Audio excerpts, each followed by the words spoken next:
Let me run you through just a couple minutes of let me run you through just a couple minutes of what's been going on in my life recently.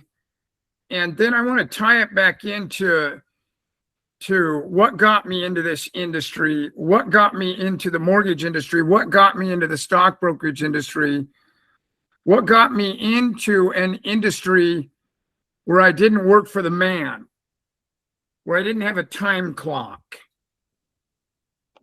Now, I don't know, it's been about 5 weeks ago, 6 weeks ago, I went in for some tests. I'd been urinating blood, and I'd had an operation, and I had kidney failure about a year and a half ago. But all of a sudden, they started to say, hey, we think you have cancer again. So a number of tests were ran over a period of time, and they still kept saying I had cancer. And of all things on the face of the planet, a test was ran, and they said you definitively had cancer. But then of all things on the face of the planet, as I'm preparing to go up to Portland to be part of this new treatment, they call me and they tell me that you don't have cancer, that we've read some wrong results. So I got a second opinion, and sure enough, I don't have cancer again. Now, for a lot of people, if you know people that have had cancer, or if you've had cancer yourself, for a lot of those cancer patients, I can tell you that their largest worry, and they talk about it all the time, is they're worried about getting cancer again. For me personally, I don't know why, but I never worried about getting cancer again. Just like I never worried about getting COVID again. I never worry about breaking my ankle again. I mean, there's a high likelihood at the rate that I go, the things that I do throughout my life, I'll break my ankle again. I've broken both ankles like a total of 7 times between the two. And, you know, as a lot of you know, sprains are worse typically than a break. I've sprained both ankles numerous times too, also. But I don't walk around being afraid of twisting or breaking my ankle. So why would I walk around being afraid of getting cancer again? It makes no sense. So where did this all came from? It came from a world that I existed in where I was a hypochondriac. I grew up as a hypochondriac. In fact, Darius is going to have a child. If I could tell Darius one of maybe 5 or 6 things, 10 things that he should not do with his child, you should never ask your child how they're doing with words that have an emphasis on it of I'm concerned. Like not so much, well, how you doing? That's nonchalant. But to sit and look at a kid and say, how are you doing? Pretty soon a child is going to come up with a different answer than the answer that he or she has, because what they're doing is they're saying in their actions, something must be up, so I should report back in a manner in which something's up. So again and again and again, my mom being dangerously psychological and thinking she had, for all intents and purposes, her degree in psychiatric therapy, she asked me again and again and again how I was doing. Are you okay? And I found myself being asked this question in many different methods of delivery in sentence structure. How do you feel? Are you okay? How's it going? You don't look good. Pretty soon, those little affirmations that are negative, are you okay? You don't look good. And one day I woke up and I didn't feel good. And it happened at a very young age. I had become classically conditioned like Pavlov's dogs. It's the reason why I bring it up in my training in the first week. Now, I could tell each of you this, that it took countless years. Probably I would say that if you said to me, how's it going now? I would venture to say probably 90% of that hypochondria or hypochondriac reactions are gone. But I have to watch myself. It's like when in our family, I grew up in a family, my brothers grew up in a family, or my cousins grew up in a family, my nephews grew up in a family of racism. And I had to learn not to be a racist. And in order to do that correctly, in my mind, I had to get rid of the black versus the white, to get rid of as an example, Lutherans over Catholics or Lutherans over Jews, because we grew up in a Lutheran church, our family. And everything we did was superior. Our Chevrolet was the best. Dodges sucked. Fords sucked. When my dad got an International, it was the best. Better than yours, whatever yours was. When he got his AMG Javelin, it was the best. When he got his 454 Riviera, it was the best. When they bought their home, it was the best. We were superior over you. You were inferior. You were inferior as a Japanese person, as a Chinese person, as a lesbian person, as a gay person. Hell, there was no such thing back then as a transvestite, or trust me, they would have focused on this. And I was fed this shit, and it was bottled, and I drank it every single solitary day from the time I was born. Right out of the bottle, probably right out of the nipple. These innuendos, these affirmations, again and again and again and again and again. But the one thing that was different with me than everybody in my family, my extended family, hell, in Mark Noble's family, Mike Weaver's family, David Baucom's family, David Grammel's family, Julie Gray, Wendy Qualls, Bruce Bagley, Lisa Bagley, Brad Hermo, Scott Hermo, all these people around me and my neighbors, was that I didn't want to be a racist. It made me feel bad. I didn't want to make fun of you. I didn't want to make fun of your hair.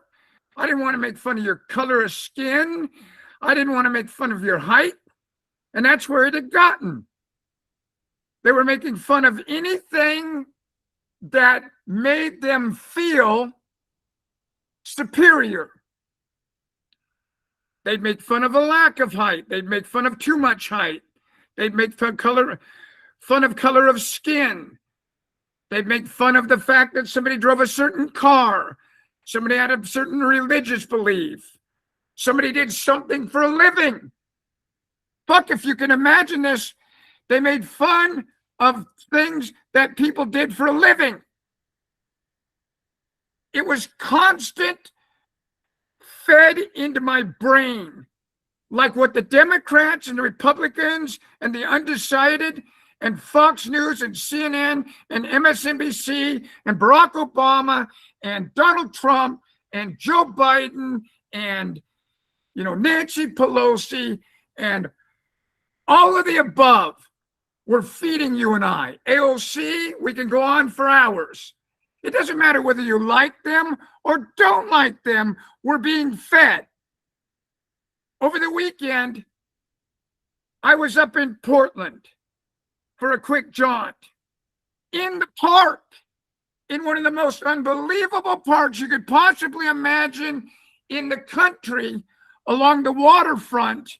Our waterfront has been shut down by a group of gang members in masks that won't let you go on the waterfront. Why are they doing it? Because of what they were fed, because of what they drank growing up, and because of what they continue to pay attention to and listen to and invest their time in. My question to you is the same question I had for myself, and that is, where are you investing your time? Where are you paying attention? For me, what I've found is that there is a tremendous number of people right now, pro rata share in this country, that have gotten off track in many areas, but more importantly than anything, making a living has become secondary. And it hasn't become secondary on purpose. It's become secondary as a result, not an accident, but as a result of all the stuff going on around us. You know, I had a laugh the other day, and again this morning I was thinking to myself, if I needed $10 today, just $10, I would do one thing and one thing only. I get a gallon of gas, I get my lawnmower, which is a snapper, and I'd push it around the block and find a yard to mow. Might take an hour, might take 10 hours, it doesn't matter. I would find $10. I guarantee you, I might have to mow 2 lawns or 3 lawns or 4. I would make the deal so good, Bobby, that you would say yes. I don't give a shit if I had to do it for 25 cents. You with me? My goal is to make $10. So at 8 years old, there's an old story, about, which end do you want? Do you want the end that whips you, or do you want the end that pulls you? What I found with myself was I was in a situation where I was being whipped and I was being pulled. In fact, I described this for years, until one day I realized what was going on. I described myself as a rubber band, and I described myself as this end of the rubber band tied down at 5110 Southeast Alderway, and this end of the rubber band trying to go forward, trying to go out, trying to get away from 5110 Southeast Alderway. And what was interesting is oftentimes I would snap back like a lot of rubber bands do when you let go. And again and again and again, I would pull away from 5110 Southeast Alderway and the way I was brought up, my biography. And again, I would snap back, or I would go back slowly. Because what I knew was easier to be part of than what I didn't know. Understand, that's the learning curve in general. We are afraid of the learning curve, most of us, because of the length of period at times to gain that new experience. And on top of it, we think that gaining that new experience, gaining that new knowledge is going to be so hard on us. But one day I started to realize that if you take a rubber band and you stretch it enough, it will never go back to its original size. And I started to get goosebumps. And so I stretched more. I went out further away from 5110 Southeast Alderway.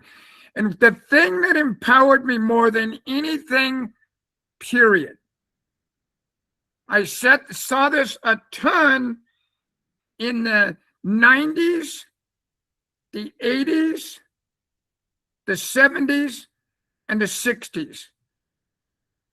I don't see it as much right now. But I heard and saw these women say, I'm oppressed. I'm repressed.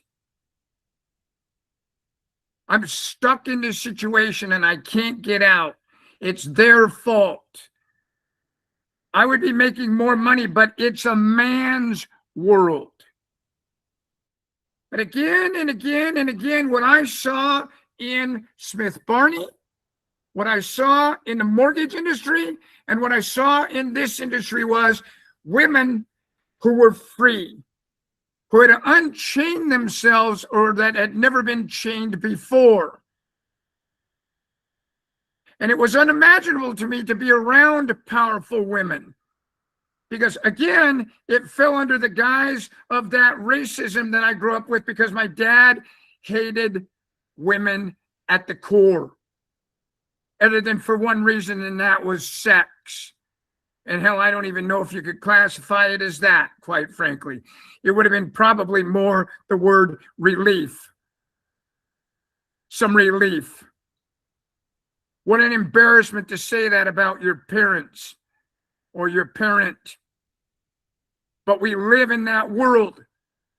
Alcohol saved his life the last 25, 26 years of his life. It prolonged his life. Alcohol was not going to be what prolonged my life. I had one thing on my mind and one thing only, because I knew at the core that, make no mistake about it, I could take all the time off in the world if I had a whole bunch of money. I could eat if I had a whole bunch of money. I could drink if I had a whole bunch of money. I could stay in the house and do nothing if I had a whole bunch of money. I could pay the bills if they were due if I had a whole bunch of money. Money was the number one reason why our family lived in this anger, in this mindset. What money did for me was it gave me freedom to be me. I didn't have to be them anymore. I could be I. And I could do what I wanted with that money. So I did things. And I have my whole life for that money. I gave it away. But I gave it away to your non-traditional environments. Very non-traditional. And I'm not going to go into that. But I want you to hear this. And I want you to hear this loud and clear. I can't make this up. I was asking for a message this morning. And a message came. And of all people on the face of the planet, it was from a poem written in the 60s by a gentleman that I admire, who, by the way, grew up in absolute shit like I did, had been fed everything under the sun like me, and somehow he persevered. And his name is Charles Bukowski. If you're not familiar with Charles, I'm going to read this for you. And what I'm going to do is I'm going to tie it back in as a metaphor. Give me a second here. The title of the poem is, So You Want to Be a Writer. So you want to be a writer. Here we go. If it doesn't come bursting out of you, in spite of everything, don't do it. I'm going to say it again. If it doesn't come bursting out of you, in spite of everything, don't do it. Unless it comes unmasked out of your heart and your mind and your mouth and your gut, do not do it. If you have to sit for hours staring at your computer screen or hunched over your typewriter searching for words, don't do it. If you're doing it for money or fame, don't do it.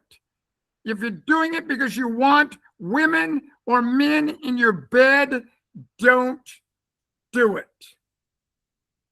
If you have to sit there and rewrite it again and again, don't do it.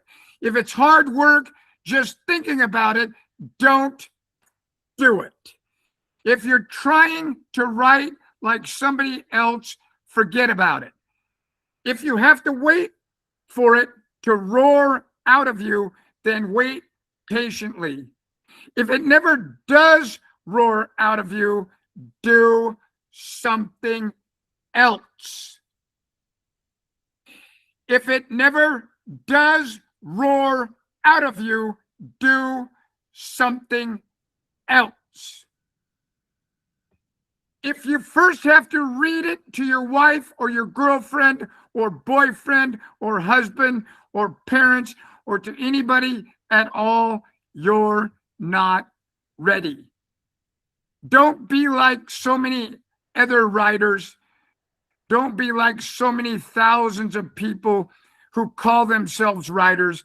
Don't be dull and boring and pretentious. Don't be consumed with self-love. The libraries of the world have yawned themselves to sleep over your kind. Don't add to that. Don't do it. Unless it comes out of your soul like a rocket, unless being still would drive you to madness or suicide or murder, don't do it. Unless the sun inside of you is burning your guts out, don't do it. When it is truly time, and if you have been chosen, it will do it by itself. And it will keep on doing it until you die or it dies in you. There is no other way, and there never was. But what is a metaphor? A metaphor is a figure of speech that directly compares two unrelated things by stating one thing literally is another. Rather than being meant literally, it creates a vivid image that helps you and I explain complex ideas or highlights a hidden similarity. So let's do this. Let's toss in a metaphor. As opposed to Bukowski writing a poem about, so you want to be a writer, how about Bret Martin plagiarize it, paraphrase it, and type in, so you want to be an MCA salesperson. Let's do this. Here we go. I haven't rehearsed it. I was inspired by it, and then I left it alone. That's the way I work. And I let it gestate the last couple hours. I worked out. I ran my dogs. I ate my breakfast, got my wife off to work. And this is the first time I will have gone through it. So let's see if I can't do this without too many flaws. So you want to be a salesperson of merchant cash advances. If it doesn't come bursting out of you in spite of everything, don't fucking do it. Are we clear?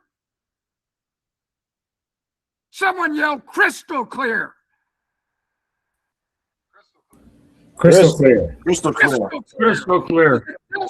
If it doesn't come bursting out of you in spite of everything, don't do it. Unless mute her, Darius. Thank you. Unless it comes unmasked, unasked, out of your heart and your mind and your mouth and your gut, don't do it. If you have to sit for hours staring at your computer screen, hunched over it, searching for words or ideas on how to advertise or market, don't do it. Don't fucking do it. If you're doing it for money or fame, don't do it. If you ask me why I'm doing this, it was for the money in the beginning. But I got to tell you why I'm in this industry now. I've got a ton of money and had it well before I ever got in this industry. I got in this industry because it's so fucking easy for me. There's Nothing to this. It is so easy. It's like walking up to your front door and saying, Don Hadley, I'd like to mow your lawn.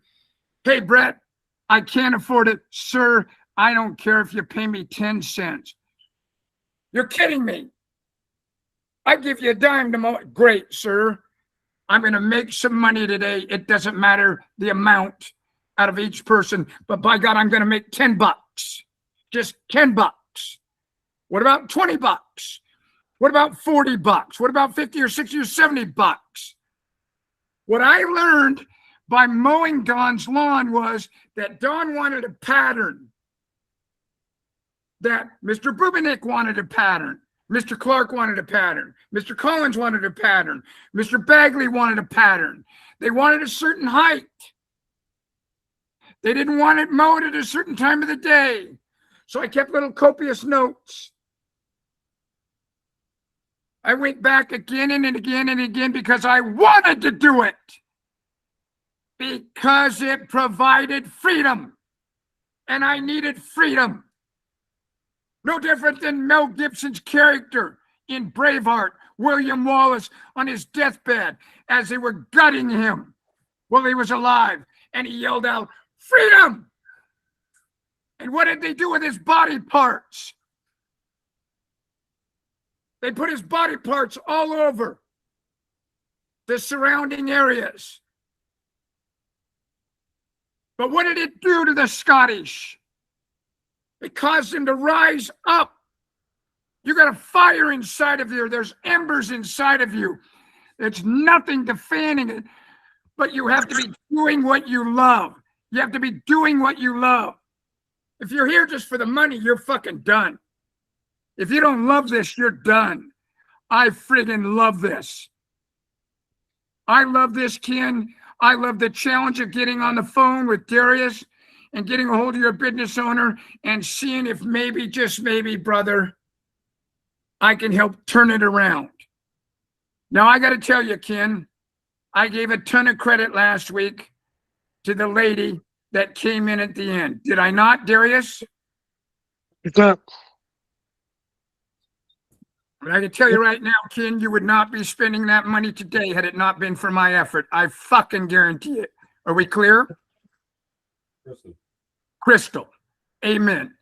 I am damn good at what I do. How did I get damn good at what I do? I did it again and again and again and again and again. And when it didn't work out, I figured out how to get it to work for me. I didn't call anybody. I didn't text anybody. I didn't bitch and moan. What welled up inside of me again and again was, I can figure this out. I will figure this out. I work with a man. He's become my partner. His name is Darius. He's figured out areas in life that I don't know about. And he makes it look so easy. Now, what's interesting about this is I have not once said to you, Darius, teach me how to build logos like you do, have I? Fuck no.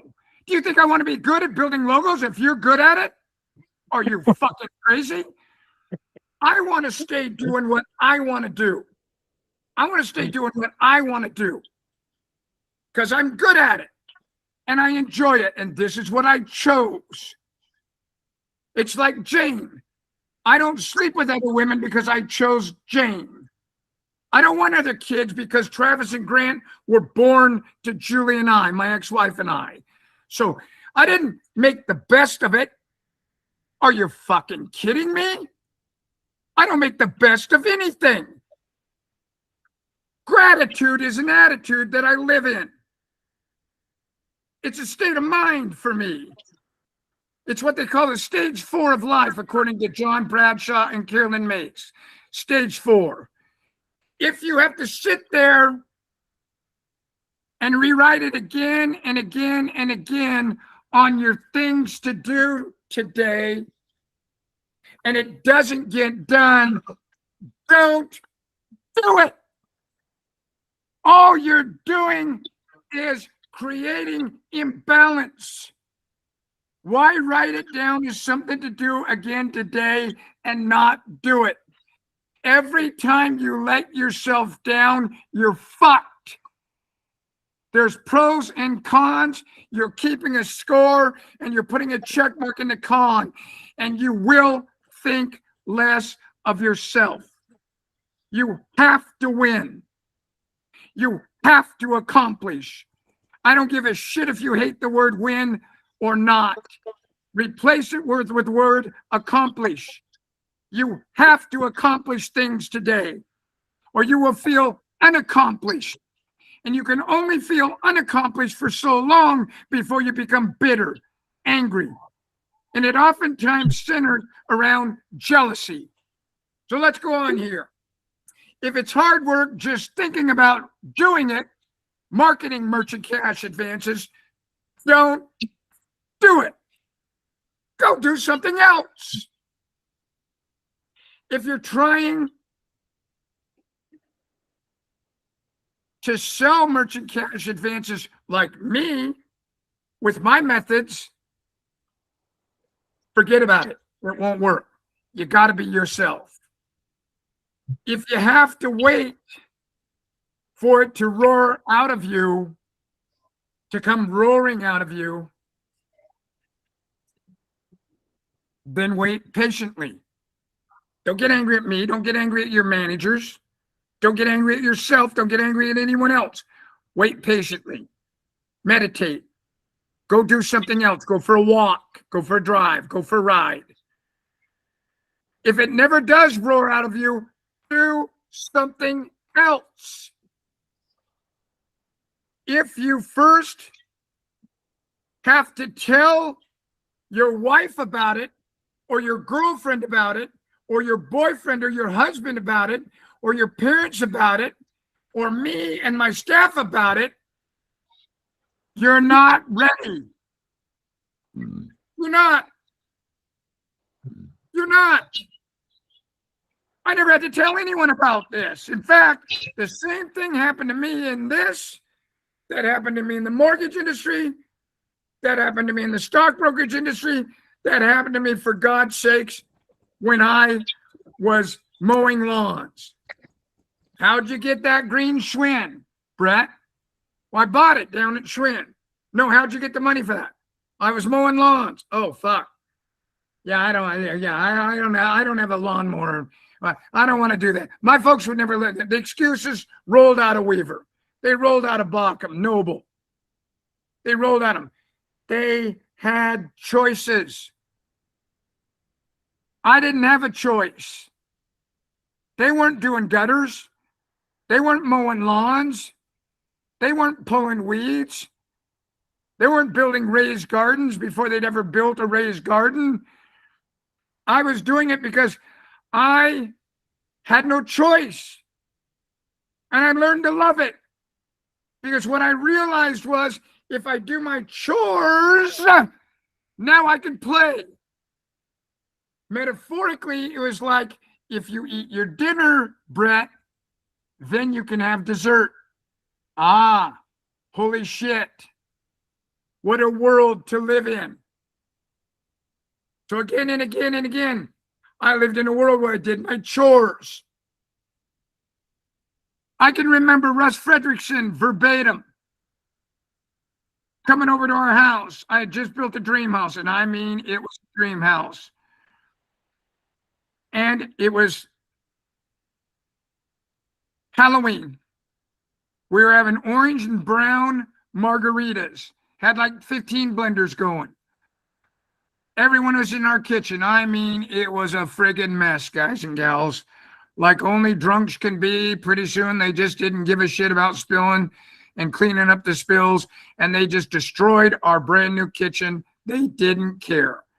They cared at first, but then they didn't care anymore. I'm in the front room. What will soon be our formal living room with fireplace. No furniture. Russ Fredrickson comes in with Kim and says, "We've been meaning to ask you, where's your furniture?" So, well, we haven't bought any yet. I'm saving my money. What for? You work for a living. I mean, I had the money, Kevin, like you. I owned my own business at the time. But what I realized was it was more important for me to continue to invest in the business, because the money I would invest in the business would make me tenfold what I put into the business for the cost of the furniture. Why the fuck do I need that? I've got furniture in the rest of the house. I certainly don't need it in a formal dining room right now. But all my friends had formal living room furniture and formal dining room furniture. All my friends had the best cars. They had the best Game Boys. They had all the big screen, the plasma. I never owned one.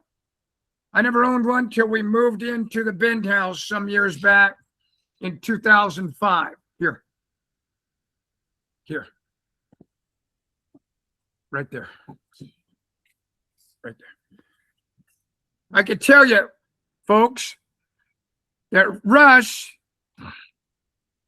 is somebody that recently retired from his job, Russ and Kim. And he was the one I mentioned last week that was a woodworker in the union, a union woodworker. And he hated it. He couldn't wait to retire. In fact, for the last 6.5 years, he kept track every day. I couldn't imagine living in a world where I wanted to get out of the world and I didn't get out of the world. For me, metaphorically, that's like a caterpillar in a cocoon. I got to get out, or I'm going to go dead inside. And these people I know that are starting to retire right now, they are dead inside. They will sit the rest of their life and do nothing. I'm surrounded in a neighborhood of 94 houses of people who are sitting around doing nothing. It's a spawning ground. They're going to die soon. They're doing nothing. Interestingly enough, their kids don't come and see them. It's very rare. And I'm sure it's because they understand their mom and dad's habits. That's why so many children nowadays have revolted and said, I don't want to live like you, working 60, 70, 80 hours a week, hating my life. I want to love my life. That's one of the reasons why a lot of people are drawn to this industry, is it has unlimited income potential. And you can take the time off that you need to be with yourself and your loved ones. Don't be like so many other salespeople in the merchant cash advance industry. Don't be like so many thousands of people who call themselves merchant cash advance salespeople. Don't be dull and boring and pretentious. Don't be consumed with self-love. The world is full and has yawned itself to sleep over your kind. Don't act to that, and don't add to that. Don't do it unless it comes from your soul like a rocket, unless being still would drive you to madness or suicide or murder. Don't do it. Unless the sun inside of you is burning your gut, don't be part of this industry. When it is truly time, and if you have chosen to do so, to be part of this industry, it will do it by itself. Think about that for a moment. It's like threading a piece of thread through the eyelet of a needle, and you try and try and try and try and try and try, and then when it is truly time and you have been chosen and the timing is right, it will do it by itself. Think of how many times in your life you've been surprised by how all of a sudden it just went right. It just happened. Bullshit, it just happened. The bottom line is you were chosen. You were called.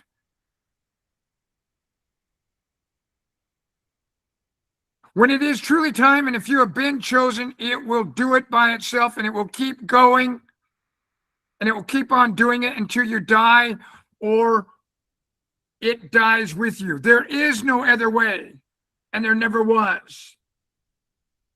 He writes one other little teeny sentence that I love so much.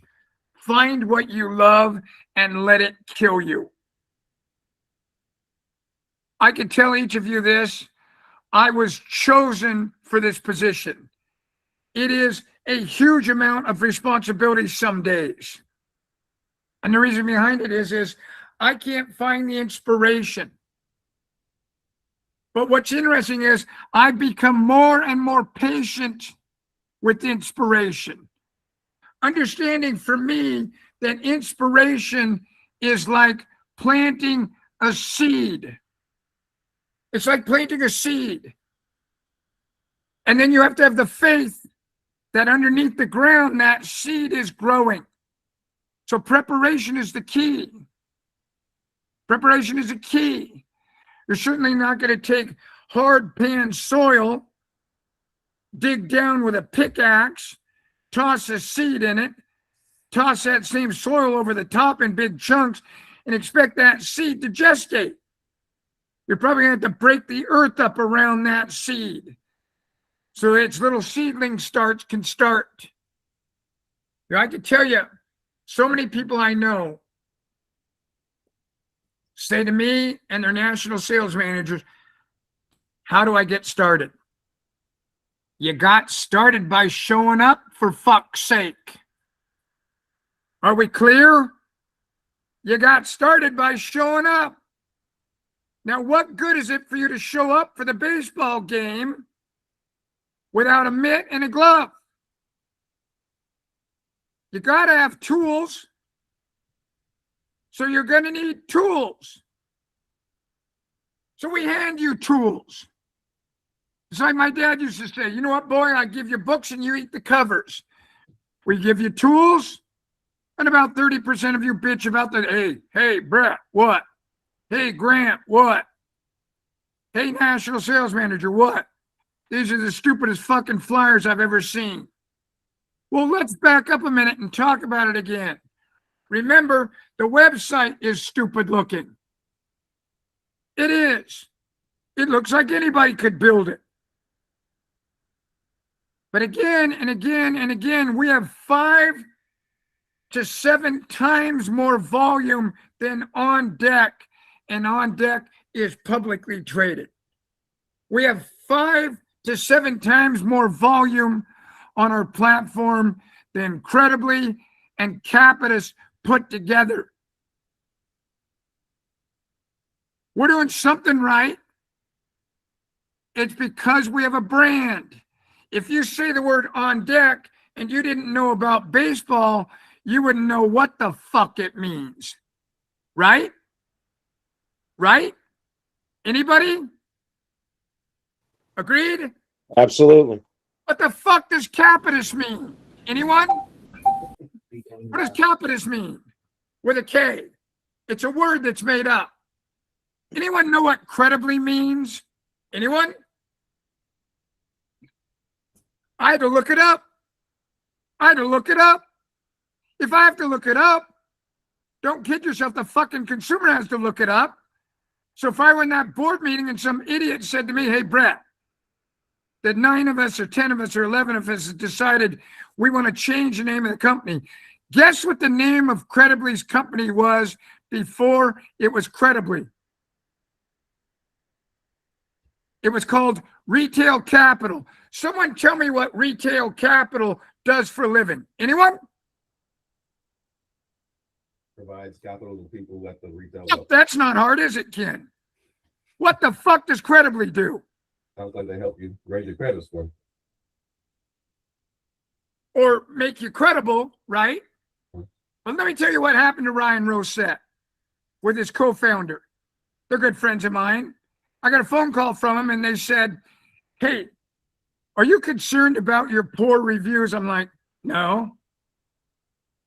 Well, we're concerned about our poor reviews. We're thinking about renaming our company. I'm like, how much you want for your name of your company?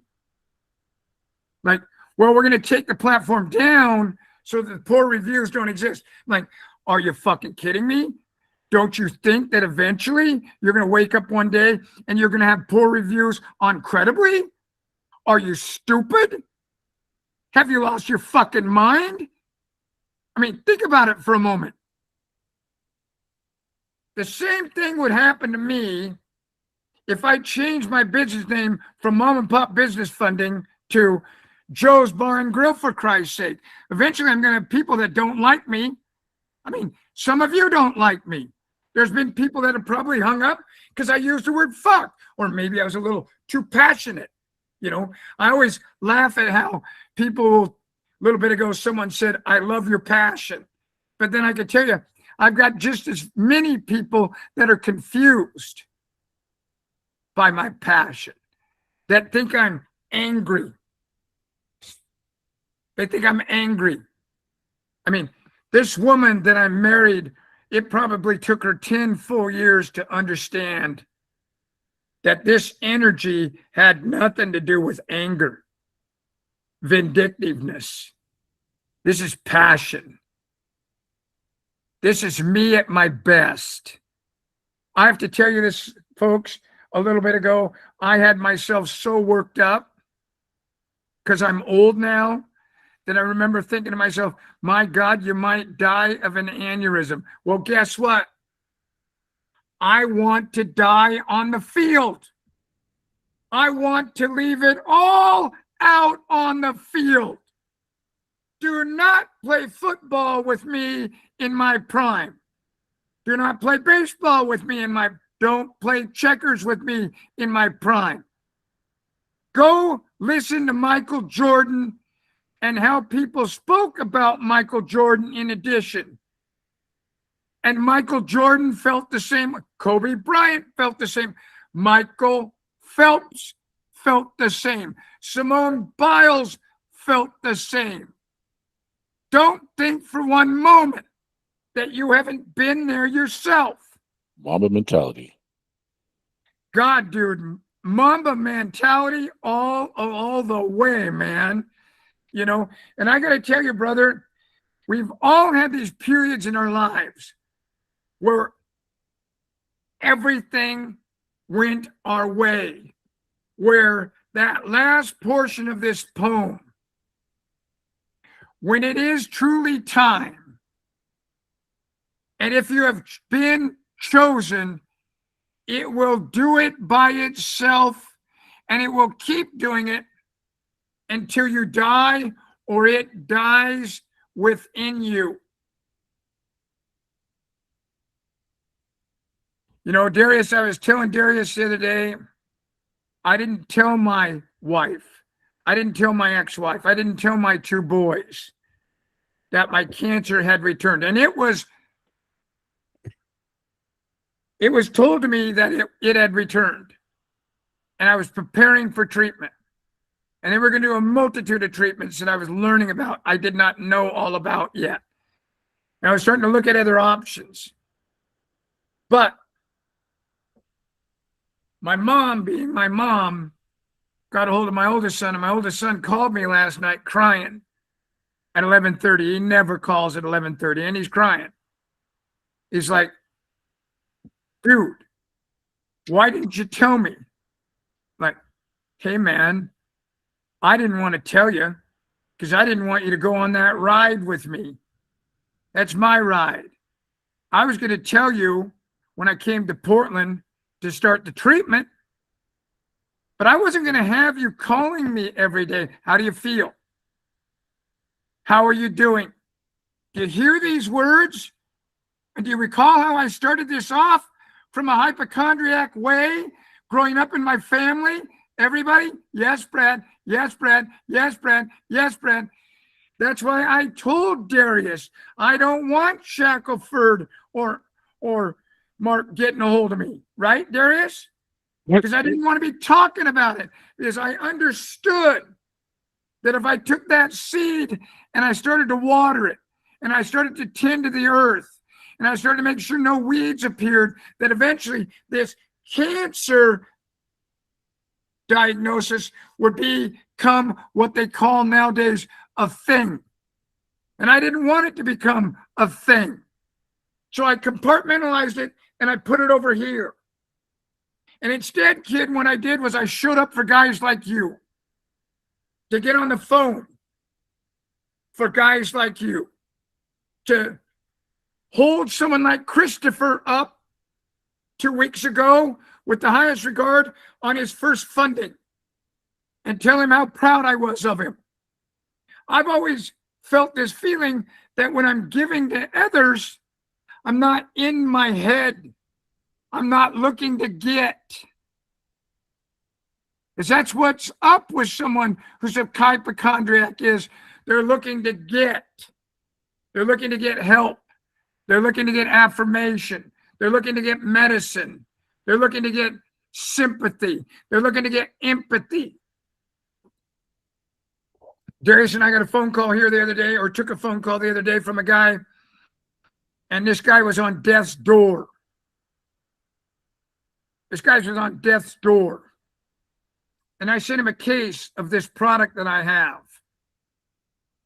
It'd be no different than Darius doing what he did, and he explained to me about vitamin D, B12, and creatine, and again and again and again, his maturation has impacted my life.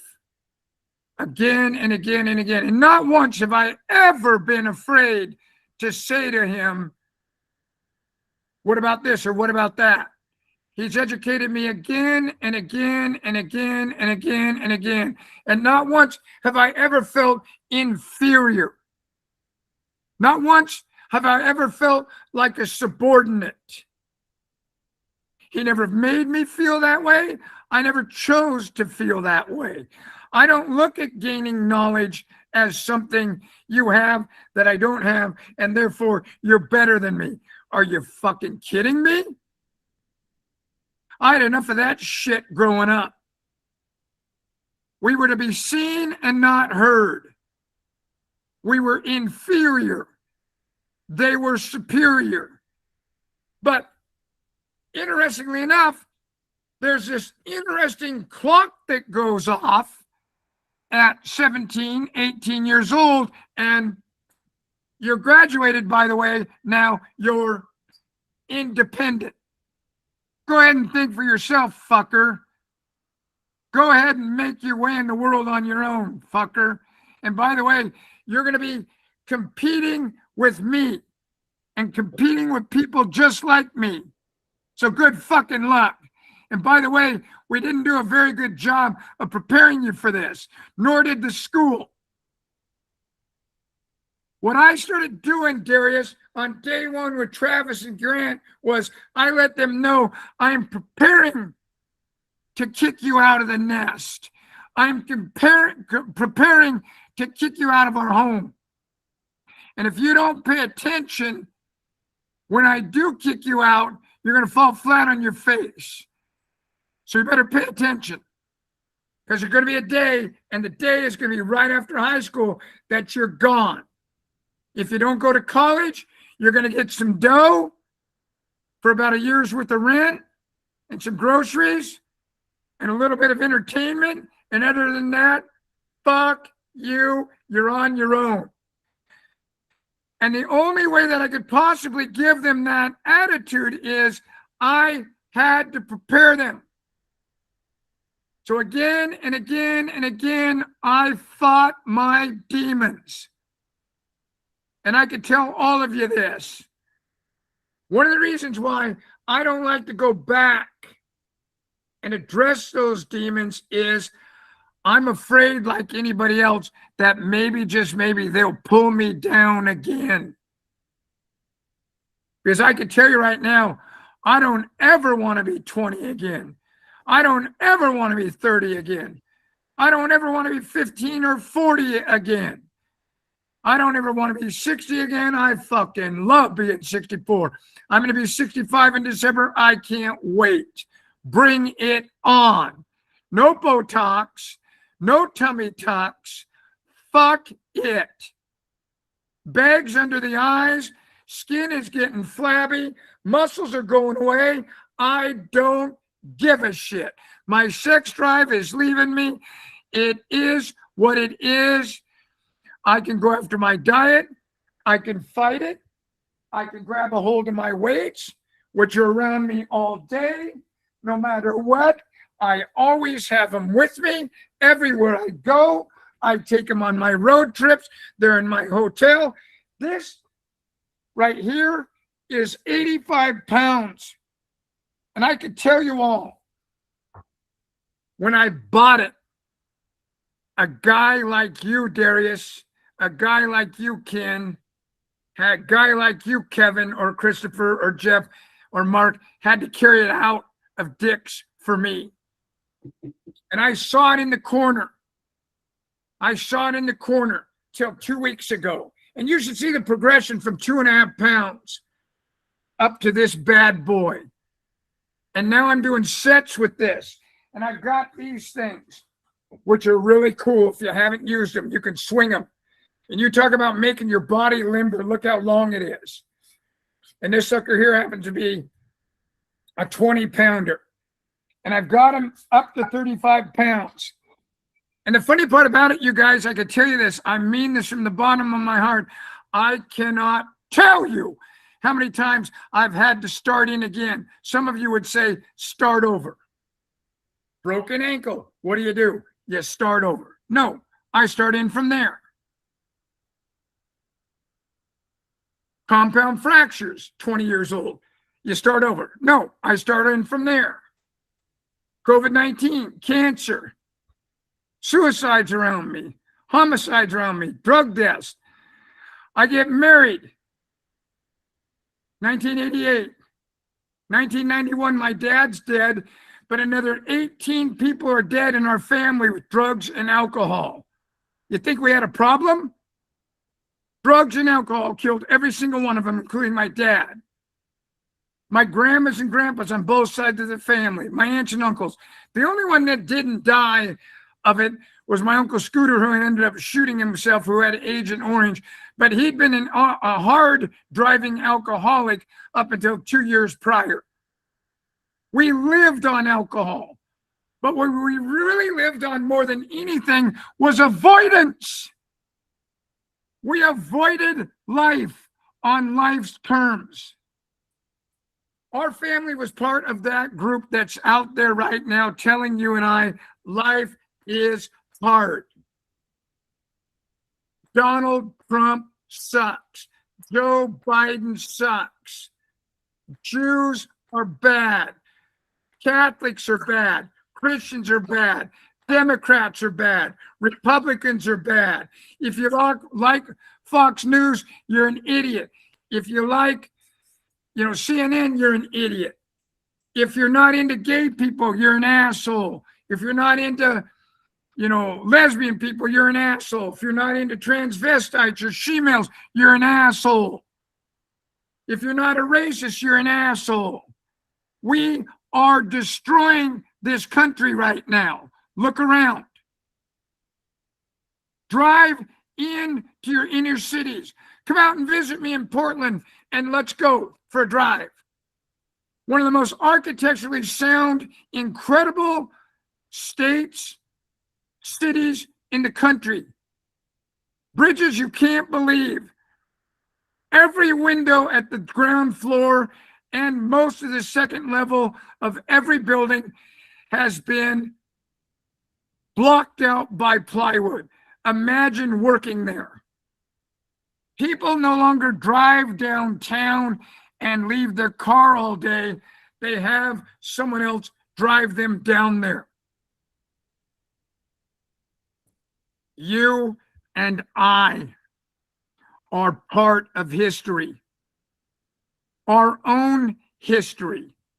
You are an art project. If this isn't for you, get out of it. And if the next thing you choose is not for you, get out of it. What do the Japanese say? Or what is that proverb? The Oriental proverb or the Chinese? What do they say? Something along the lines of, if you get on the wrong train, get off at the next stop. Why would you stay on the train? What the fuck you think's gonna happen? All of a sudden you're gonna see the train across from you and be able to jump onto it? So it's a metaphor, meaning if you chose something and it's not working for you, get off of it as fast as you notice it. I mean, I ask you, Christopher, if you and I were married and I beat the shit out of you in the third week or the third day, and you stayed another 30 years and I continued to do it to you, whose fault is it? Is it my fault or your fault? My fault. Now, I can't begin to tell you how many times in my life I've heard men and women say to me, I finally got out. Can you mute Christopher, Darius? I don't know how many times I've had people say to me over the years, I finally got out. I finally left him, or I finally left her, or I finally quit my job. I got to tell you, if you're using the word finally, you're a fucking idiot. You're a fucking idiot. I'll tell you what you need to do, all of you, right now. As fast as you can when we get off this call. Take a shoe. Go barefoot. Grab a shoe. Go out in the street. Go up and down your street and find a piece of gravel. Put it in the heel of the shoe. And then put your foot in the shoe and tie that son of a bitch as tight as you can. And then walk around for a while. Who in their right mind would ever walk around with a piece of 3/4 minus in the heel of their shoe for more than one step? Hell, you all know better.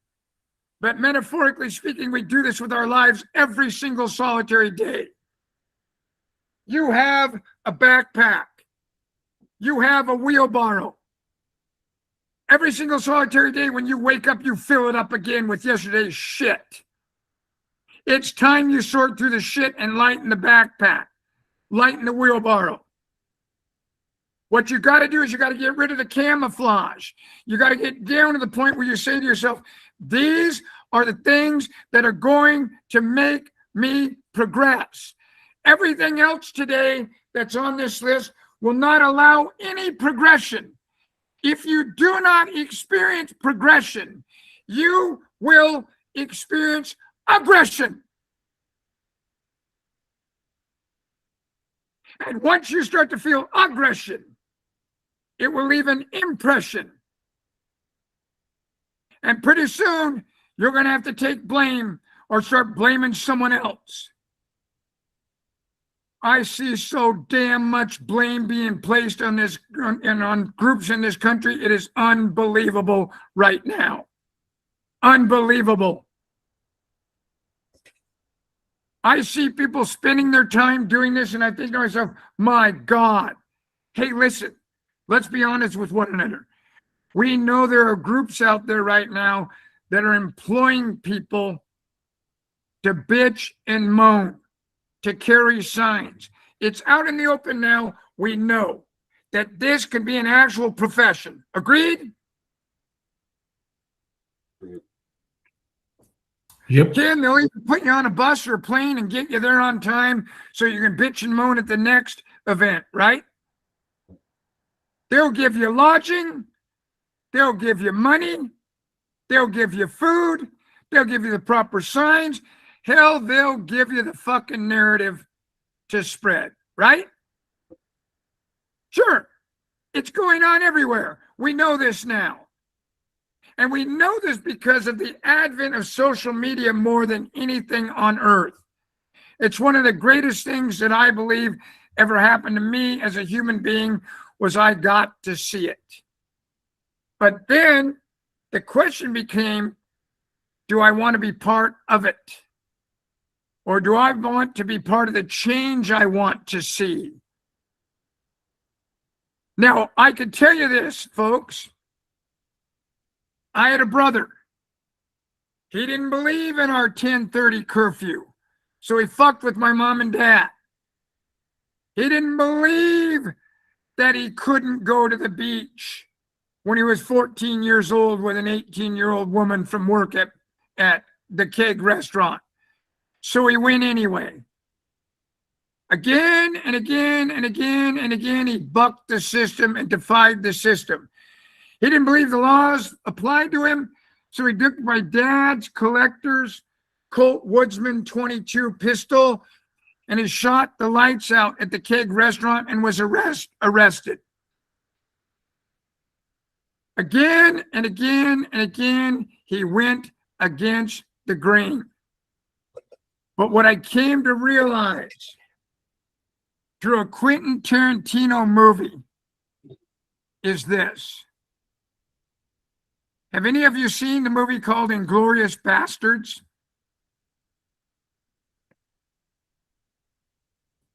They couldn't find the actor, to play the character that Christopher Waltz ended up getting the role for. They couldn't find him. In fact, Tarantino was so adamant that this role was so important that he was going to stop and not produce Inglourious Bastards. After all those years of preparation, he had everyone else in place. Along comes Christopher Waltz, and without any effort at all, he lands the part. Done. About a year afterwards, this guy's interviewing him, and he says, "How did you play such an evil person?" Christopher Waltz gives him this body language like, "What the fuck are you talking about? This guy wasn't evil." Think about that for a moment. Think about this for a moment. Darius is black. I'm white. What if my brain said, this isn't evil? Me calling him the N-word? Or me hanging him from a tree? You realize there are people that think that way, right, folks? You realize that, right? Everybody nod your damn head. Or maybe you're one of these people that has been taught that and you haven't even given a second fucking thought. Well, let me tell you something. Toss in the words, the sins of the father in Google, and you can read about it in the Bible. I am the byproduct of how I was raised. You can't argue with it, so are you. And in some way, shape, or form, there's a high likelihood the reason you're not who you want to be or where you want to be can often be traced back to your biography. I am blessed beyond words to have met one of the more neutral people I've ever met in my entire life, if not the most neutral person I've ever met in my life, in Darius Ellis, other than the gentleman I've told Darius about by the name of Show Desano. And it wasn't until I saw life through their eyes, through their ways, through their actions, through their words, that I started to realize, my God, man, all that work you did to deprogram your upbringing has paid off. And now more than ever, I look at our two children, Travis and Grant, at 33 and 35. And what's so funny is if they have a Christmas gathering with friends or a weekend gathering or a Halloween gathering, it looks like the United Nations. I don't mind the melting pot that's transpiring in this country.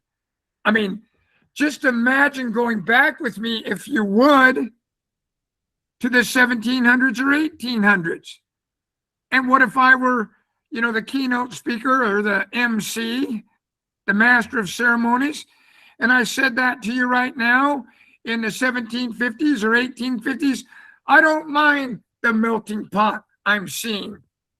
Let's go back to the gangs of New York. One of the best movies you could possibly ever see. And understand, there's a reason why you had 5 boroughs. There's a reason. Do you think that the Irish were joining up with the Scottish? Or the Scotsmen were joining up with the British? Hell no. They all lived in their separate areas. The Jews lived here. The Brits lived here. And they supported one another. Take a look at the fights that went on between DiCaprio and, God, what's his name? Bill, the Butcher. Darius, you're muted. Daniel Day-Lewis. Daniel Day-Lewis. Yep. Daniel, how can you beat Daniel Day-Lewis? They say he's the best of the best. Imagine Daniel Day-Lewis, folks, and how hard he's had to work at his craft. One day, you will look back and understand the amount of work I put into this platform. And there I have been recently saying goodbye to it. Have I not, Darius? Getting ready to say goodbye. And now I have a second chance, according to society. But I look at it now more than ever and say, I just go from here. I just go from here. That's all. Not make a big deal out of it. We just go from here. It's the same thing I teach people when they come to my midnight yoga classes. I want to welcome you. Don't compare yourself to others. Start in where you're at, or you'll end up pulling a muscle or hurting yourself. You may not be able to do what they're doing. It's okay. Eventually you will. But you have to keep showing up. You have to keep showing up. You have to keep showing up. That's the thing about Bukowski. Bukowski did not become a success overnight. There are times he wrote 3 and 4 and 5 and 600 little teeny one-page additives for magazines like Red Book and Cosmopolitan, Playboy, and he didn't get published. But then he met a guy who started paying him $100 a month, and then eventually $10,000 a month to spit out this information so he could keep drinking and never be broke. He found what he loved, and he did it till he died. He let it kill him. For me, I could tell you the main reason why I consider myself someone that will be in this industry forever is because we are helping people. We are helping the business owner. I am helping the business owner. We are helping you. I am helping you. And I love that. I love it. I absolutely love it. And it doesn't matter to me if someone else thanks me or not. Long ago, I quit working for the clapping, for the crowd. Because I could tell you all, when you watch guys like Sugar Ray Leonard try to come back to their profession, or Ollie after they're washed up, it's typically a bloodbath. And more often than not, I could tell you, the reason they've gone back to what they used to do is because they missed the crowd. They missed the clapping. They missed the attention. For me, period, I'm not here for any of that. I'm here for this because it creates safety, not only financially, but in my brain. Because my brain has never forgotten what it's like to be without heat in a single pane glass bedroom at the other end of the house where the fireplace didn't reach and the glass had ice all around it. and condensation on the inside. The drips had frozen. And Mom would add another sheet or another blanket or some coats on those nights. And I'd lay in that bed and I'd freeze. Half the time, believe it or not, what kept me warm was the urine, because I would wake up to having peed the bed, because I had a father that wouldn't come home till midnight, 1 o'clock, 2 o'clock, 3 o'clock in the morning. And like so many young men and young ladies, I would stay up. And it was a form of prayer. My thought was on him all the time. Is he okay? Has something happened to him? And I'd build these stories in my head, and I'd make myself physically ill again and again and again and again.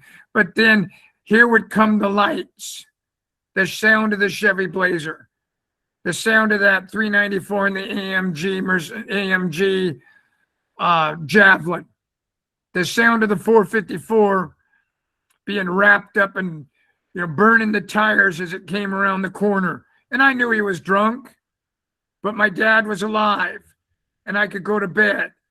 That's when I went into REM 4. Hell day, ladies and gentlemen, I probably went into REM 24. Shit, I could have slept through anything at that point. Talk about a sound sleep. No wonder I peed the bed. But what did my folks do? Took me down to Lloyd Center in the 5th grade, left me overnight with a doctor and some nurses.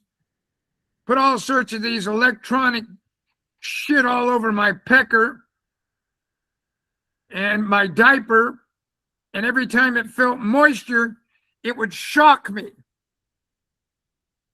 And so what they were thinking was, psychologically, this would create a situation where I'd quit peeing the bed. There was a cup built like a catcher's cup or an infielder's cup for baseball that I would wear at night. And it was battery packed, and it would shock me when it would feel wetness. And it would burn me because oftentimes I would sleep through it for a while. This medieval method. Again and again and again and again and again, I was brought up in a world where I was basically shown and told, you have a problem. There's a problem with you. Never once did anyone look into the psychology of this and say, fuck, dude, I can see you are in your bedroom and you're wide awake at 3 in the morning looking out the window. I raised 2 boys, and I can tell you, Darius, I checked those children every single solitary night, 2 or 3 or 4 times a night, like clockwork. During the early stages of SIDS available, having learned about it, and thereafter.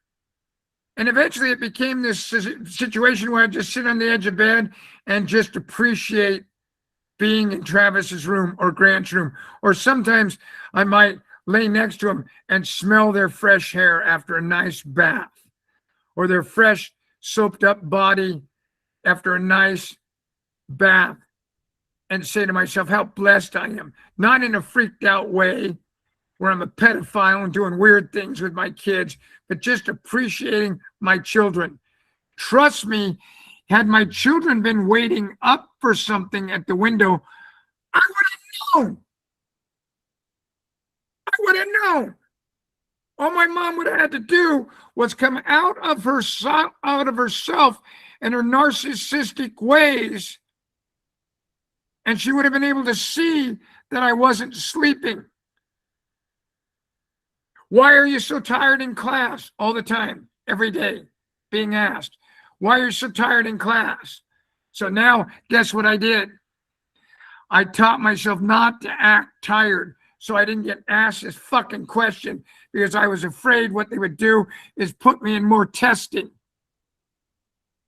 Again and again and again and again, I've had to go back through and take that biography and clip it and say goodbye to it. For all intents and purposes, if you said to me, have you ever attempted suicide? I would say to you, I have been successful thousands of times, tens of thousands of times, hundreds of thousands of times, maybe a million times or more. I've had to go back through and cut and carve and snip and clip and burn down my biography and say, fuck you, I don't want to be part of this anymore. At that crossroad, whether it involved color of skin, sexual preference, religious preference, car choices, it didn't matter. Again and again and again, I had to fight this biography. People don't want to kill their biology. They want to kill their biography. It's a fucking mess for some of us. I was molested from the 3rd to almost the 5th grade by my older brother. This is unfathomable. The mind can't conceptualize it. Talk about fucking a kid up. Where were my parents? Why didn't they see the signs, for God's sakes? Because they were looking to get, not give. You can't see when you're looking to give or to get. You can't see. This industry involves giving. And if you're looking to get today and you can't give, this is the wrong time for you to be in this industry. Take the day off. Get what you need done. So that tomorrow you can say, I'm here to give. And if you don't know how to give, do what my pastor did. He had me go volunteer in a food line. I started to realize it's like, wow, this is a form of giving. They're thanking me. But more importantly, I got to see that desperation on the other side. And I remember saying to myself, I will never be this person again. I grew up this way, looking for a handout. I don't need a handout.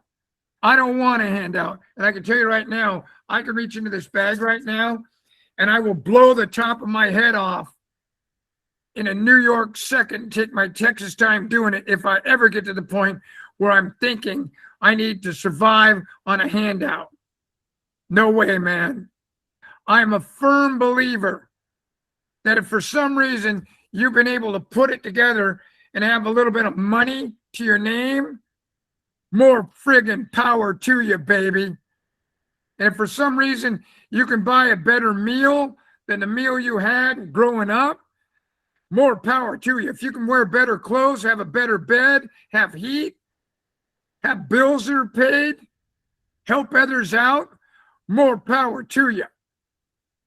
Now, there I was this morning watching these people bitch and moan about Rothschild, bitch and moan about Carnegie, bitch and moan about Vanderbilt and Morgan, bitch and moan about Elon Musk, bitch and moan about millionaires and billionaires. Hold on a minute and understand something. At some point, you have to understand that when you're walking around with that mindset, this might be why you don't have any money. If you're walking around with that mindset, money is the root of all evil, that might be the reason why you don't have any money. Or, for the love of money is the root of all evil. Lusting over money, that might be why you don't have what you want, financially speaking. I learned at an early age that money was a tool, and it allowed me to be able to use it no different than a hoe or a hammer or a shovel or a nail, for God's sakes, or a lawnmower. That's all it was there for, was to be used like a tool. So if you're here today and you're hunting money and you think this is the right thing for you, God Almighty, burn your ship and dive in with both feet and don't look back. And if for some reason it's not working for you, That doesn't mean you quit. That doesn't mean you quit. If at first you don't succeed, try again. And if at the end of the day, it's not what you want, or it's not working out for you, and you're upset about it, and you don't want to do it anymore, then stop. Why would you just stay in a marriage where he continues to beat you year in and year out, day in and day out? Why would you be in a marriage where she continues to beat you day in and day out for years? Why would you do such a thing to yourself? So if you found yourself on the wrong train, get off at the next stop, metaphorically speaking. Again, if you're involved in your life right now and for whatever reason you feel like you've gotten on the wrong train, get off at the next stop. Trust me, only then and there will it appear. And that's when it'll probably be seamless for you. And it'll be next to nothing in regards to effort. And that's the way it should work for you. It should. So I'll see you all on the other side Monday. I apologize for my brash, rude ways. Oftentimes it is what it is. You know, like it, love it or leave it, I say. It is what it is. Peace to all of you. I love you. Love and kindness in your direction. Bret, you doing a class this week? Thank you, Bret. Bye-bye now. Have Thanks, a great Bret. day. Thank you so much. Everybody. Bye. Thank you. Bye, you. Tom. Bye, Thanks, Bill. Brad. Bye, Thank you, Vadim. Bret. Bye, Lauren. Thank Bye, you. Jay Moser. Bye, Bobby. Hey, Keith.